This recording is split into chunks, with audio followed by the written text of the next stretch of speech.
Hello and welcome to the Pandaverse. I'm Elgon Williams, the E in C&E. And I'm Christine, the C in the C&E. And we're joined by Nicole Asselin, who has a new book that officially releases on Wednesday, but it just released in print. So anybody that's watching this, go buy it. Right now. Right now. Right now. It's the second book in our series. We also have Jule Selbo here. Woo! Hey, Jule. Woo! Hey, My fellow Jule's New gonna be England working mystery on it, author. I know. Yeah, we meet at these September, conferences. I think we've decided. So, and it's the second book in her series. So we've got two authors here that have second books. Look at us. And then we have Christine Gabriel, who keeps dragging her feet on her third book. Hey, listen, this isn't about me. She was outside yesterday assembling a gazebo instead of writing her book. Yeah. Look, it's summer. That's okay. Thanks for having my back, Cole. I got you. I got you. As someone who's writing book 3, I get you. I feel it.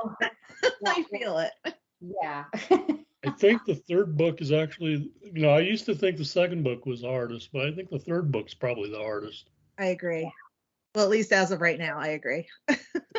Just wait. Yeah. What do you say, Jule? You're working on number 3 too, right? Yeah, it is interesting. It's because you don't want to repeat information, but you need information in there, so you're trying to figure out how to do it in a new way. Right. And you can't forget anything. It's interesting. But isn't it fun, Nicole, to kind of come back and live with those characters again? Most definitely, especially because we'll get ahead of ourselves here, but in book 3, Madeline actually leaves Abington and she goes to a different ballpark. So somebody dies somewhere else instead of in the current town where I currently live, because I don't want them to yell at me. So the Abington ballpark's curse has been lifted at the end of the book. As of right now, it's as of today, at this very moment, it's a baseball team in Pennsylvania, loosely based on the Harrisburg Senators, which is what I grew up watching. And also, I will be down August 6th at the Harrisburg Senators game selling books. So I'm hoping to get a little extra inspiration there, too. Well, great. Yeah. You have to come up to Portland, Maine. I go to the Sea Dogs games, and they're so much fun. I'm going to actually on July 4th, I'm going to Nashua, the Nashua Silver Knights. It's a Futures League team. And I have a table set up there. I'm going to be selling some books. My family is from Nashua, New Hampshire. So all of my grandfathers, cousins, nieces, nephews, relatives, hopefully will come out. Hopefully. Hey, Christine, if you've never been to Nashua, it's like one big shopping center just across the border. Oh, yeah? Tax free. Oh, Yeah, there's no sales tax. So everybody drives all the way from Boston or wherever in Massachusetts to go up here. Get your liquor, you get your fireworks. That's where you go. Wow. So there you go. I wonder how far of a drive that is. I might have to take a road trip. From Boston, it's only maybe 45 minutes without traffic. 45 minutes to an hour. So probably about 10 hours from here. Yeah. That's doable. And then if you do that, let me know. Give me a call. We'll meet up. My ex-wife, at $5 a gallon, it'll save you money. Yeah, that's true. My ex-wife had a karate studio in Nashua. Oh. So we would all pile into the caravan and drive up there like once a month, and she would buy stuff, even though the stuff was probably about the same price as it was. Lived in Connecticut, but she wanted to buy all this stuff because there's no sales tax. You think you're getting a deal? You think you're getting a deal? Sometimes you were. Sometimes. But it is amazing. There's just nothing but shopping centers in this one part of Nashville. Mm-hmm. So, in this book, Madeline, the main character, has a bit of a row with the daughter of a brewery, the daughter of a brewery owner. And lo and behold, the obnoxious little twit dies. How convenient.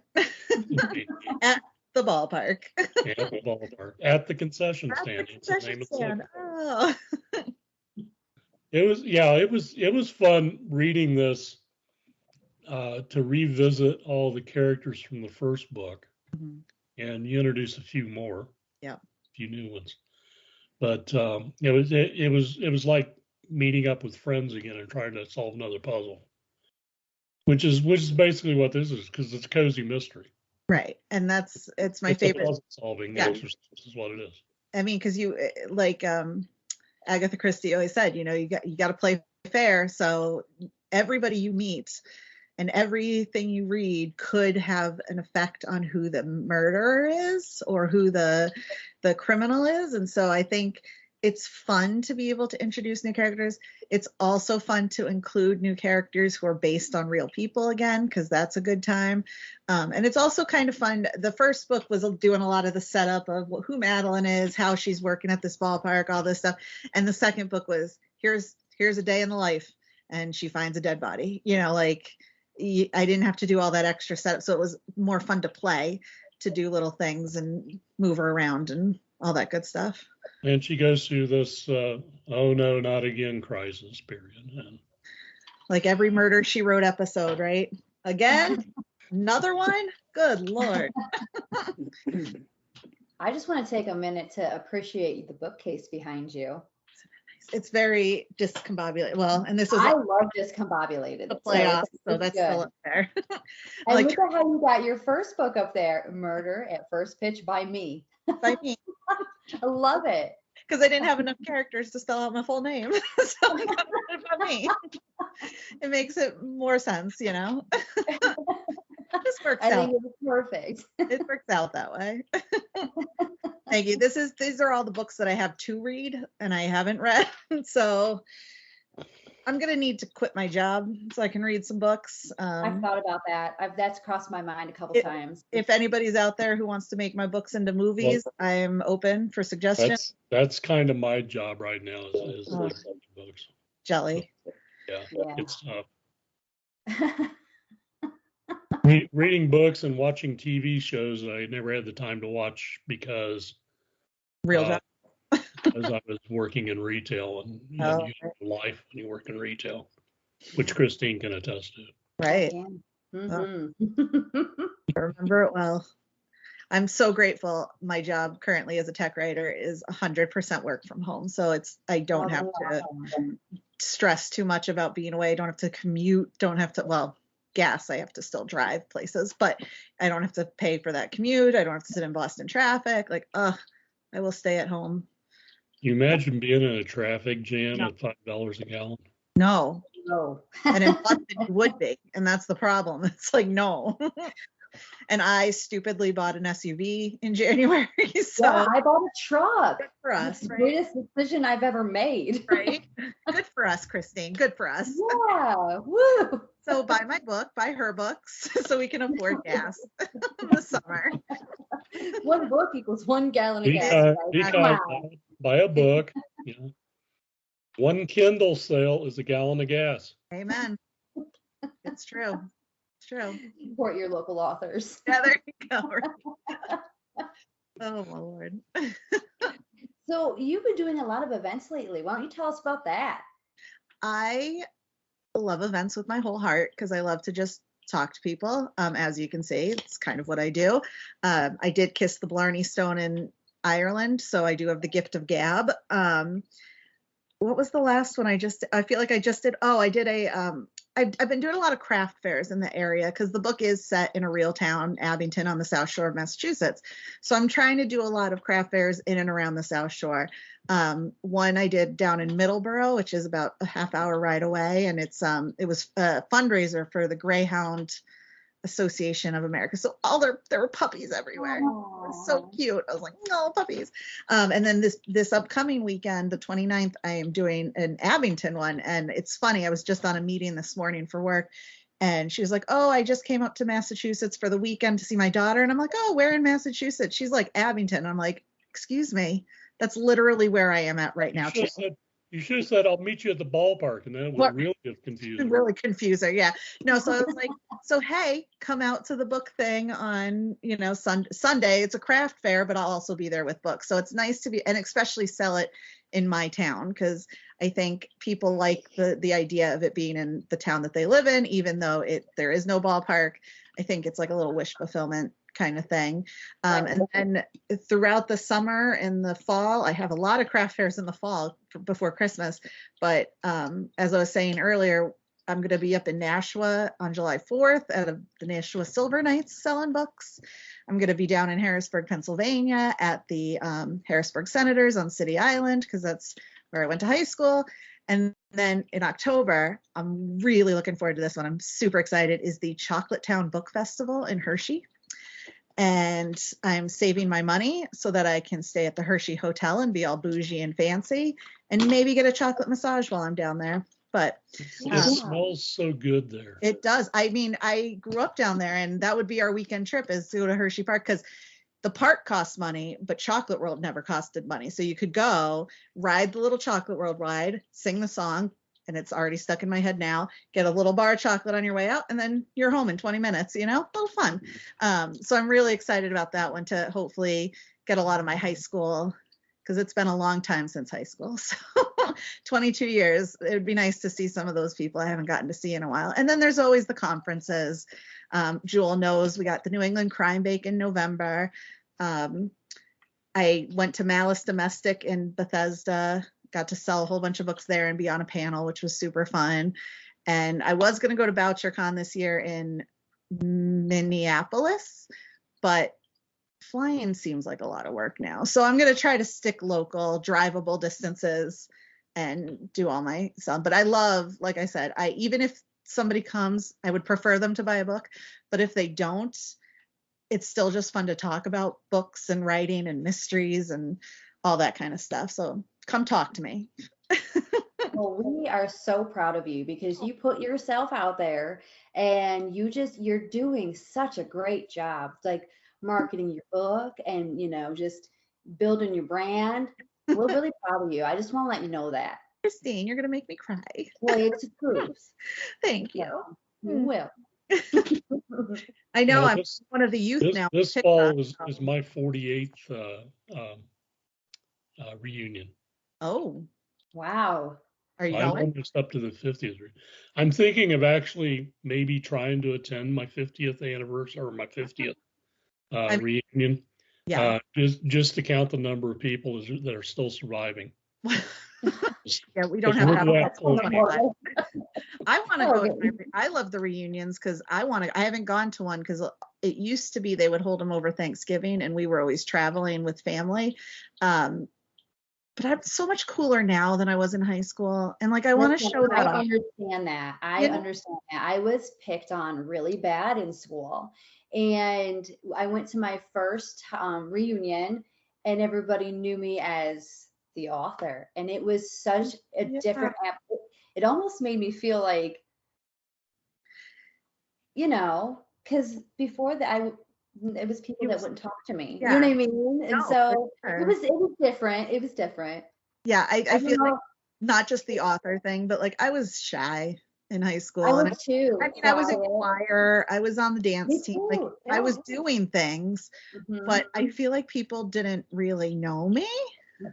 And so now I'm this person, and I like this person so much better. So I'm like, please. Isn't it amazing how you go through those stages in life? Yeah. That awkward stage, and you don't really know who you are, and you're trying to become like a good person, and then as you age, you just learn, and then you become that really good person, and you just love who you are. Right. It's beautiful. And I think it's also, maybe like the 5-10 years, that's still too recent, the recency bias. I think back 5 years after high school, I was finishing college, but I was still not knowing who I was. But now I know I'm a mystery writer, I'm a technical writer, I'm a cat owner, I'm a daughter, all this stuff. And it's so much, and now that I'm almost 40, it's kind of like you realize, I got to be comfortable in my own skin. You know, when you're a teenager, you're never comfortable in your own skin. Right, exactly. And just wait till you hit 40, okay? Because I feel like the best years start at 40. September, it's coming. It's coming. And the worst thing on earth when you're a teenager is to wake up in the morning and have a cyclops zit. Oh. Trust, that still happens when you're almost 40 too. So yeah. And sometimes they appear in weird places. Like I have one on the side of my neck right now. This conversation took a turn. It did. Wow, talking about acne. Woo. We've gone off the rails already. That's right, world. Authors get acne too.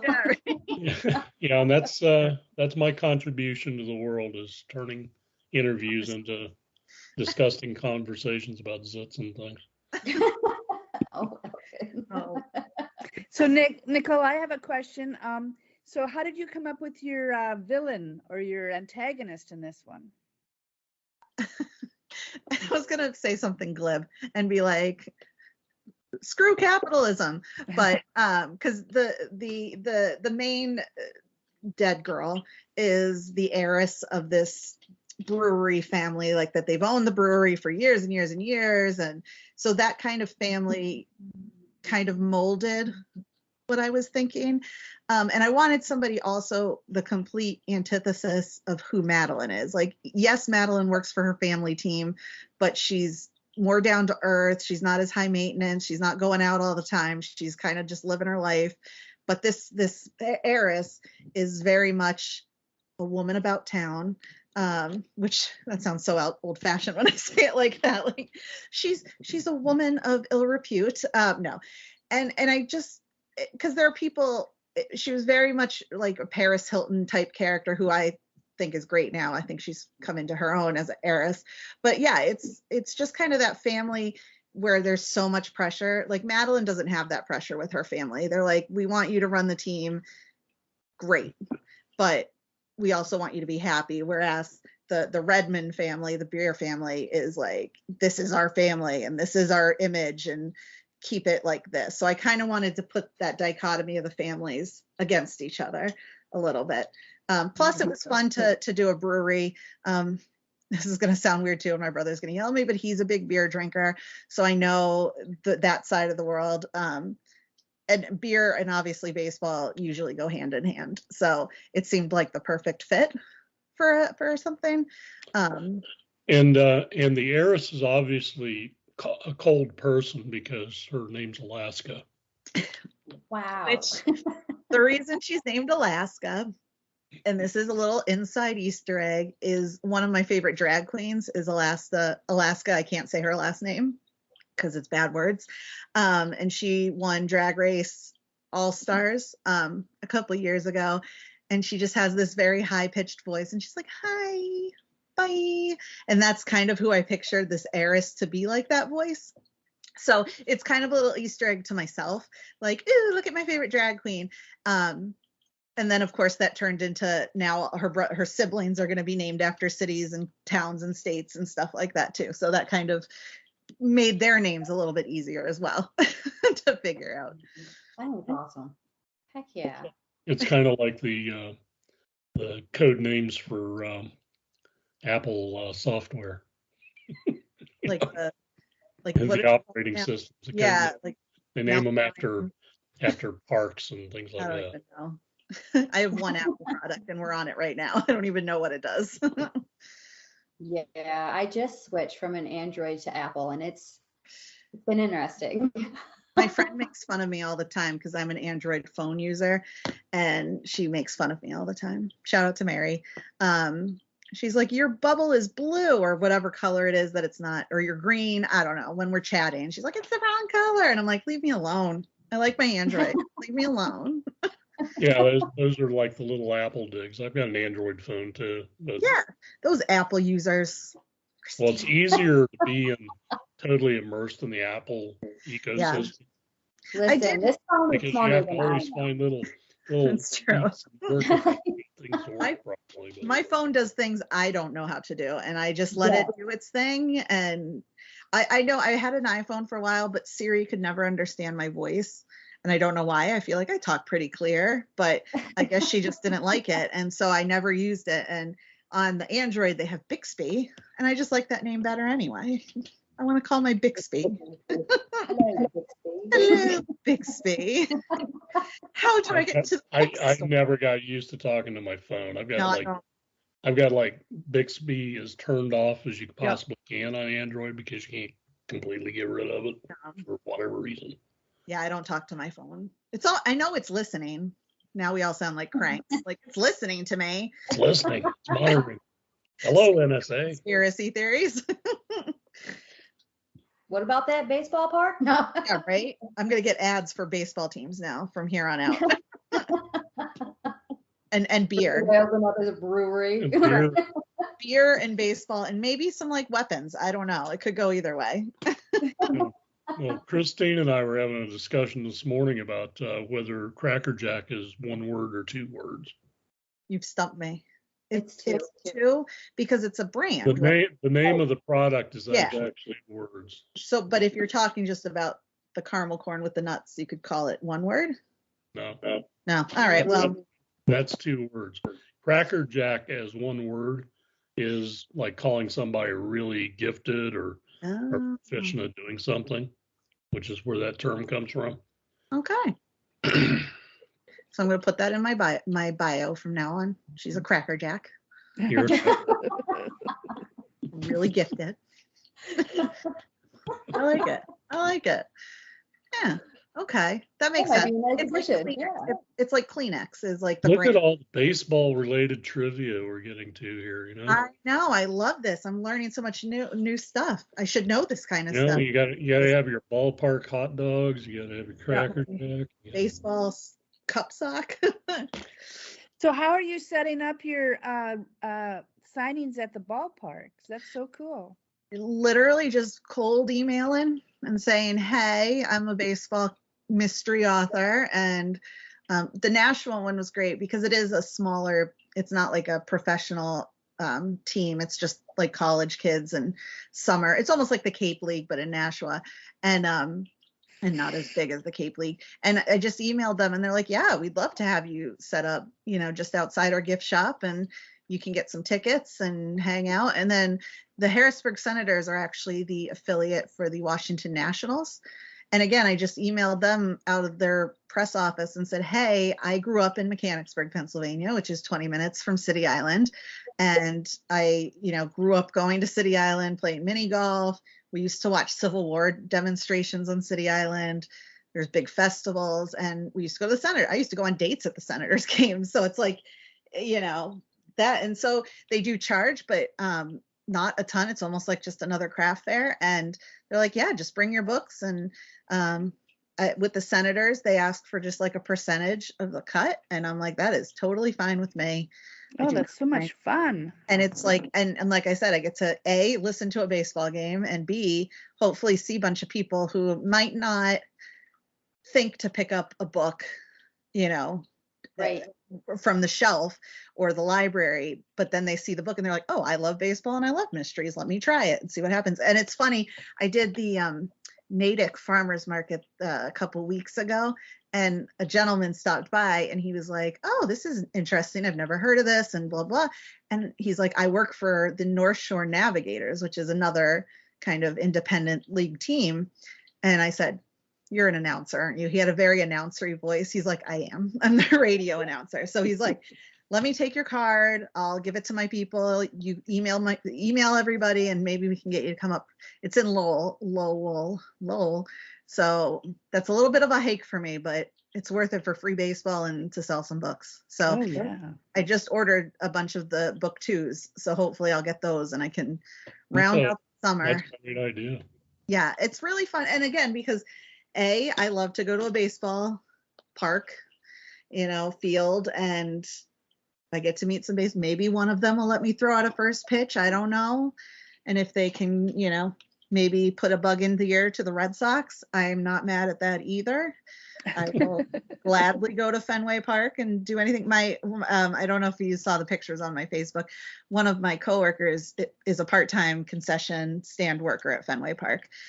So I went to a game on Mother's Day. It was a day game, and I made her like take pictures with all the covers and stuff. I'm like, Peggy, you got to sell. And so she put some of my postcards on her little Sam Adams cart. And I was like, she's like, we have a book club in the concession group, so I'm recommending your book. And I'm like, Peggy. Oh, that's so great. That's Yeah, how you so- get your work out there, though. Like that Exactly. was so great. Then I just threw some bookmarks on like an outdoor table, and I'm like, well, somebody will pick these up, and if they throw them away, they throw them away. But you never know. Somebody might like, oh, look at this. It's a baseball. Let me check it out. So you that got to think outside the box. Like, Right. I sold several books, probably I think about 15 or 16 at a grocery store yeah, because the Barnes and Noble wouldn't let me do it in their store. So I went across the street to a Publix and asked them, and they go, yeah, as long as you don't block the entrance. Yeah. they don't And all care. it Yeah, takes is one right person to get a hold of that. Just one. Just Mhm. one. Mhm. So the more you put I yourself had, out I had all there, these people coming up and say, why aren't you selling books across the street? No, they won't let me. They're jerks. I mean, I like Barnes and Noble, but I mean, I buy a lot at Barnes and Noble, but yeah, I've been having, I try, I'm like, I'm a local author. I know you can't order my books through your system because of the whole rigmarole. I was like, but like do a local author thing and I'll come and you can take part of the cut. And they're like, yeah, we can't do that. And I'm like, I literally wrote half of the book in your cafe over there. Literally. Their corporate Yeah, a corporate little too office strict. has to load the UPC ISBN into the system and everything. But the strange thing is they could actually special order your book Yeah. through Amazon. Right. They don't like to, Right. But they but could. they can because it's listed. Yeah. And if you're on Ingram, they can order it and stock it. But the thing is they're kind of cutting off their nose to spite their face because I go to indies instead. So like we have Books and Sundry in Plymouth, Buttonwood Books in Cohasset, and they have all my signed books. And well, the one in Plymouth I actually have to talk to because they've sold out since I last talked to them. So that's good. Could be worse, right? But it's a new bookstore down right on the Plymouth waterfront. And it's gorgeous. It's so bright and airy, the store itself. And then Buttonwood Books is like a half adult bookstore, half children's toy bookstore.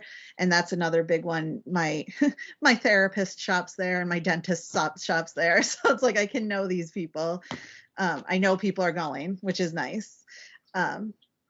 It's kind of fun to just be able to reach out and say, hey, I'm a local, just sign me up. And then the library is the other big thing that I know a lot of people got my first book through the library, and hopefully that will then lead them to the second and subsequent books. I think I've told this story. I don't know if I've told it to you guys, but when I go into the library, they all know me because I'm there every week, just get more books to read, like I need any more.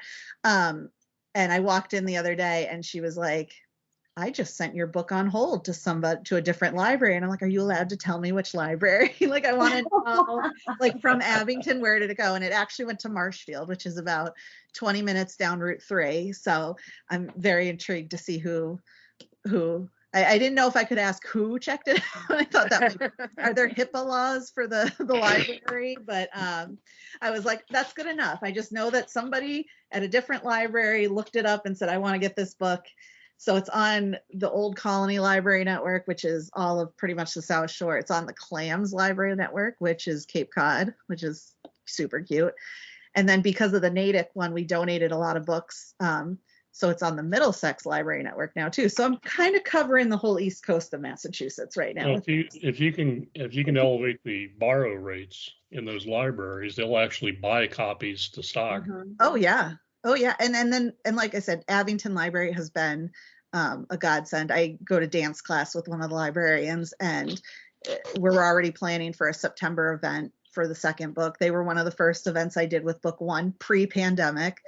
And they're just so supportive of all their locals and of me, and they, you know, always asking like, what's going on? How's the book doing? Where can we come see you? And all that. And see, I'm going to cry because I love my library. and like when I saw the book, and I mean, even when I go to look for other books, I go check my book on the shelf, just say, hello, baby. Like, how are you?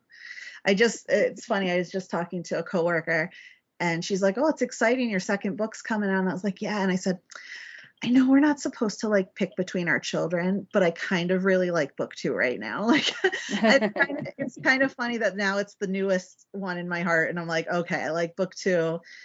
There's so much fun in it. And I liked having fun writing it. And I got to put a lot more personality in it, I think, than because the first book you're nervous and you're like, oh God, I hope somebody reads this. I hope somebody likes this. And then you can kind of express yourself more. So like, as you know, in book 2, I got one of my closest friends to do a couple of tarot card illustrations. So there's like custom artwork. I got to, one of the first events I did was a craft fair at the Abington Senior Center in 2019. And I ran a contest that if you bought a book, you could enter to pick a name for a character. And the woman who won, it was actually her grandmother who was a lifelong Abington resident. So I got to put her name in the book. Unfortunately, she's since passed, but like her family can now see it. And I kind of made her like, yeah, it was really, and now I'm like verklempt about it because she was just this town grandmother. And now she's like this hippy dippy gardening guru of Abington. Just kind of made her like a stalwart member of the community, which is what she was from what I understand. That's so cool. And that's fun. Yeah, you get to like do some of those fun. And that was the first event I ever did. So it was the first time I ever thought of doing a contest like that. And again, because it was in Abington, I think people liked the idea of putting their own character spin in the book and stuff like that. So that was really fun. But I'm really excited about the second book, and I hope people like it because I like it. They're gonna love it. It's a fun story. I enjoyed reading it. Oh, good. Nicole, I'm going to say goodbye because I have to run. Copy of it. It's So my magic noon time. I got to go. But it was so great to see you, and congratulations. I can't wait. I'm going to go on Amazon right now and get it. So you can get it in one day on Prime. I'm just saying. I'm doing it. Bye, Jule. Bye. Bye, Jule. Bye. Good to virtually see you. Kind of. I do that a lot during meetings. Good to see you. But there's not a lot of makeup on in meetings, so people don't get to see a lot of this. This is a one day a week thing here. Well, why don't you tell everyone where they can find your book? Oh my gosh. Well, Amazon, obviously, the biggie. You can special order it from any of your favorite bookstores. If Barnes & Noble's your favorite, that's fine. If you have a local indie that you love, do it there. You can also go to NicoleAsselinWriter.com, and I do have a link to buy signed books on my site where I will ship it directly to you, signed with my beautiful signature that I have not figured out what I'm going to write in book 2 yet, because book 1, if you got it signed, it said play ball, go Red Sox. I got to think of something good for book 2, but that's coming. And yeah, that's just all. And then you can go to my website, look at all the events, and come find me. I'm around all the time. Well, we appreciate you coming and doing this with us today. Any time. It's always fun. Especially in the middle of a work day. I'm okay with that. I won't share this with my boss. It's fine. This is a lunch break. This is a lunch. Your secret's safe with us. Everybody listening. Shh. No, it's lunch. It's lunchtime, boss. It's lunchtime.